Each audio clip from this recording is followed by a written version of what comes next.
sports fans, welcome to Sports Central. Today, we're going to be going over my Week 9 USFL Power Rankings.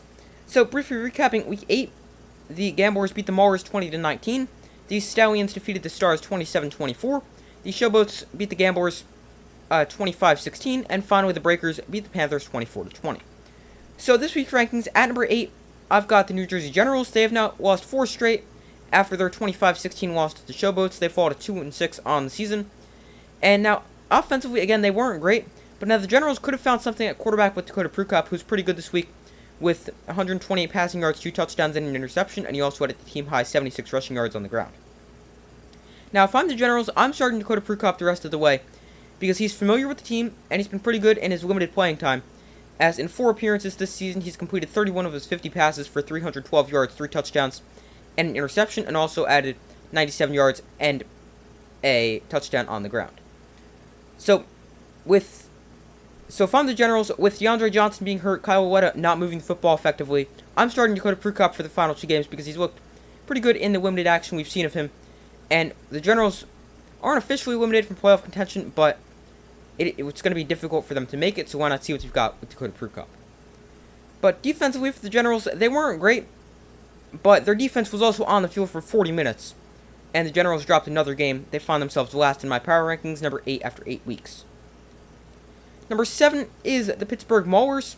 So they remain at number 7 after a 20-19 loss to the Houston Gamblers.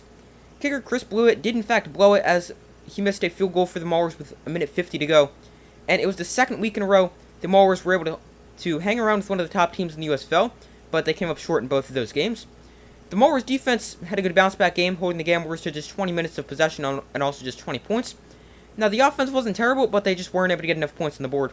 So the Maulers, like the Generals, aren't in a playoff spot right now, but they haven't been mathematically eliminated. It doesn't look great for them, but at least they've been playing a bit better than the Generals as of late. Right now, the Maulers enter at number 7. Number 6 is the Michigan Panthers. So they lost another game. They now fall to 3-5 on the season, as they lost a 24-20 game to the Breakers. They had a nice comeback, as they came back from being down 21-0, but their comeback came up short as they ultimately lost 24-20. Now, it wasn't a great game, but they made it competitive. Now, the Panthers, they could actually clinch a playoff spot next week if they win against the Maulers and the Generals lose, but that just goes to show how bad the North Division is, because if the Panthers win next week, they would only be 4-5, yet they would have secured one of the 2 playoff spots in the North. But the Panthers, I still don't really think they're a great team, but they could end up making the playoffs because of how bad the North is. Right now, they enter at number 6. Number 5 is the New Orleans Breakers. So they remain at number 5 despite snapping their 3-game losing streak with a 24-20 win over the Panthers. Their offense finally had a great game. Quarterback McCloud Buffalo-Thompson threw for 328 yards, 2 touchdowns, and 2 interceptions. And the Breakers had a pair of receivers over 100 yards as wide receiver Johnny Dixon caught 9 passes for 138 yards and 2 touchdowns and was named Offensive Player of the Week. And Jonathan Adams had 8 receptions for 117 yards.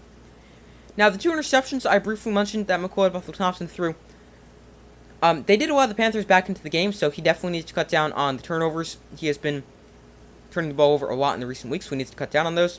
But the Breakers, they got back to their winning ways, and they will need some help to get to the postseason, as they are currently tied for 2nd in the South, but 3rd as a result of tiebreakers. But they enter at number 5. Number 4 is the Houston Gamblers. So they held on for the 20-19 win over the Maulers. They weren't great, but they did enough to get the win. Superstar running back Mark Thompson had another multi-touchdown game. He's now up to 13 on the season and is a serious contender for the USFL MVP award. Now, this was also Mark Thompson's 5th multi-touchdown game of the season, and that is so impressive, especially when you consider the fact that he's only played in 6 games.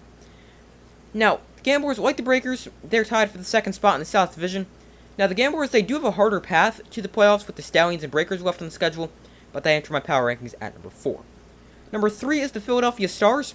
So I thought about moving the Stars down, but I didn't want to penalize them for a close loss to probably the best team in the USFL and the Stallions. They were also on the road and led for a good amount of that game, so I decided to keep the Stars at number 3.